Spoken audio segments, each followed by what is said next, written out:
trying to bring millions of them in, and like they were saying on the news not too long ago, popping borders at 40,000 a year, or is that a small number? I'm not exactly sure. 50,000 illegals trying to cross the border were apprehended in May. 50,000 in the month of May. Oh my God. Yeah, that's staggering. Well, I hope you guys keep up the good fight, and we're all with you out here, man. Well, thank you for the call, Jake. It's just crazy. There's a story right there. Border arrests exceed 50,000 for third month in a row. But I want to go back to the point that Jake made here, because this is actually so crucial. And Trump knows this, folks. Whether he decides to do something about this or not, only time will tell. But what he just said is so key. Let's rewind the clocks back to 2001, 2002. I believe it was it two? What was the official date? See if you guys can find the official date when President George Bush announced the war in Iraq, the war on terror. I remember the press conference. I remember I was at my friend's house, and I remember hearing it on the radio, and it was just like the last caller was saying. Islam hates us. Islam attacked us on 9/11 because they hate our way of life. They want us all to die. And we all bought into it. Of course we did. They just took down the Twin Towers. Okay, it was 2013. Thank you, crew. And then they launched the war in Iraq. No Iraqis involved in the 9/11 attack. Okay, so there's that whole thing. They blame Osama bin Laden. Osama bin Laden was a CIA operative for decades in the Middle East and in Russia. Okay, so then there's that angle. Then you have the magic, 8 passports on a heap of lava, a heap of burning lava that lasted for 2 years. No other incidents ever has there been molten lava at the base of a building that caught fire, a structure fire that lasted for 2 years. Okay, but that's just another side issue. Magically, passports are just on top of the ash heap of Saudi Arabians. So none of it makes sense, but because of the emotional heartstrings, they say, look at what happened at the Twin Towers, look what happened at the Pentagon. Radical Islam attacked us. They hate our way of life. So we went to war with radical Islam and terrorism. Now we flash forward to today, and we never really addressed that. We never really declared victory over that. We never really said that that was no longer an issue.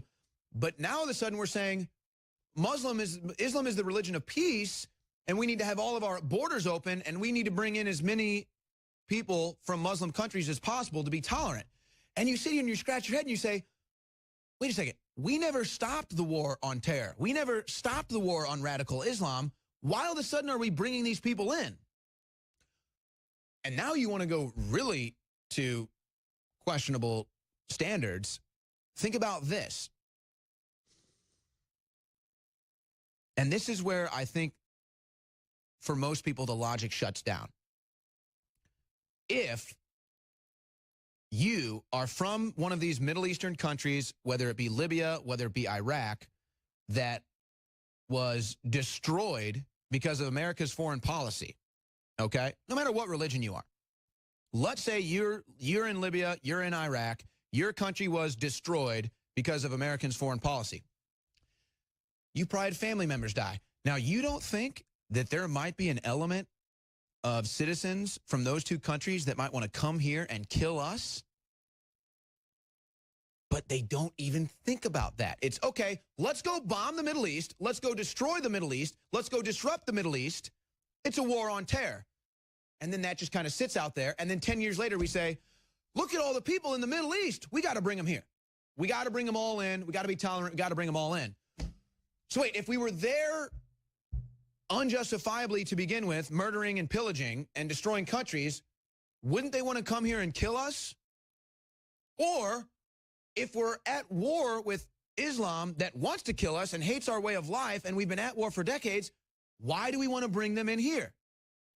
This is the general logic and reasoning that has escaped the average American. This is, but beyond the average American, it's not even their fault. This is the average logic and reasoning that we don't even get from our own government that starts these wars. This is the logic and reasoning that we don't even get from the mainstream media that lies us into these wars. Okay? So, of course, the average minion out there, think about it. Everybody's probably been through this. You're going through life, everything's hunky-dory, and you really don't understand how fake television news is, how corrupt television news is, how corrupt the government is, how literally television news, for the most part, I mean, I'll give Fox News credit. I don't think it's totally controlled like it used to be. Do most of the people on there have, let's just say Jewish backgrounds or pro-Israel? Absolutely. But that's not illegal. That's not intentionally trying to lie the American public anything. You know, you have people that say that's going on. But again, it's about the general logic and reasoning that television news fails to deliver.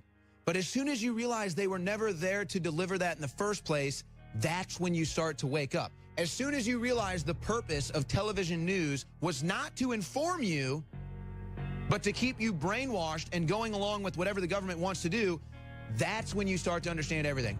We'll take more of your calls on the other side. Don't go anywhere.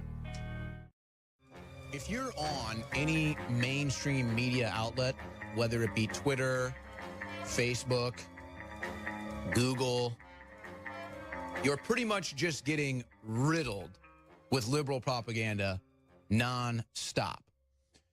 And it's because of that environment that they create. They have this false consensus. They create a false consensus that everybody hates Trump, or that everybody feels one way about immigration, or everybody feels one way about this. It's a false consensus that they use because the heads of all these media companies work together to push out the propaganda that then creates the false consensus. So then the average street liberal thinks that they're in the right, they're in the popular opinion, because the media outlets they go to, whether it be, again, Snapchat, Twitter, Facebook, Google, what have you, it all confirms this false consensus that was never true to begin with. So then when Hillary Clinton loses an election, when Donald Trump continues to get more popular, they can't even believe it because they buy into the false consensus that they're getting from their liberal-controlled platforms. Now, it's because of this false consensus that Alec Baldwin can say something as stupid as this. Alec Baldwin is sure he would win if he ran for president. He says, hands down, I would win. Well, I'd like to see Alec Baldwin run for president, and I would bet you he wouldn't even get out of the primary. There isn't a soul in America that could beat Donald Trump in a presidential election right now. That's why the Democrats have nothing. Nobody can beat Trump. Trump is so popular. Trump is so smart. Trump continues to deliver. There is absolutely no one in this country right now that could beat Trump in a presidential election, and they know it.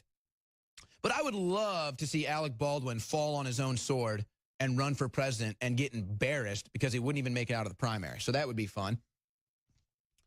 Let's take a look at some anti-American news here just to show you the state of the country that was created by the bureaucracies.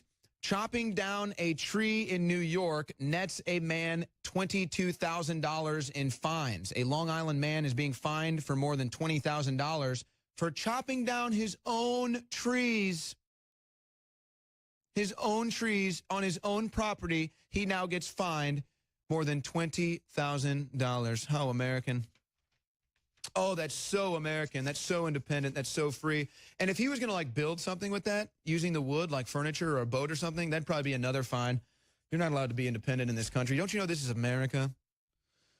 California man has home raided, guns confiscated after trying to register firearms. So here's a guy who actually wanted to obey the law. Again, a law-abiding gun owner. So he tries to register his AR. Guess what happens? Was it the FBI? Was it local law enforcement or the FBI? I can't remember. California DOJ raided his home and confiscated his guns.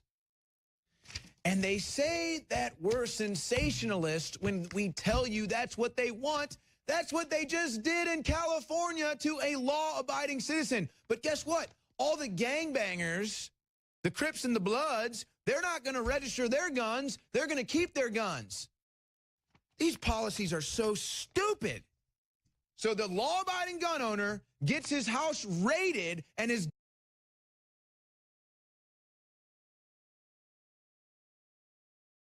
Okay, so I wanted you to see this article that they flashed up on the screen, that is more proof that the government, the powers that be, do not have any interest in safeguarding your health or your freedoms. This is an example, another example of what David Icke calls the totalitarian tiptoe.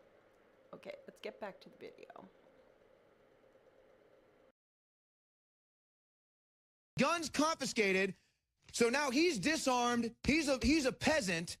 Meanwhile, the gangbangers and the Crips and the Bloods, they still all have, in fact, they're in control now in some areas in LA. The cops won't even go in. Let's go back out to the phone lines.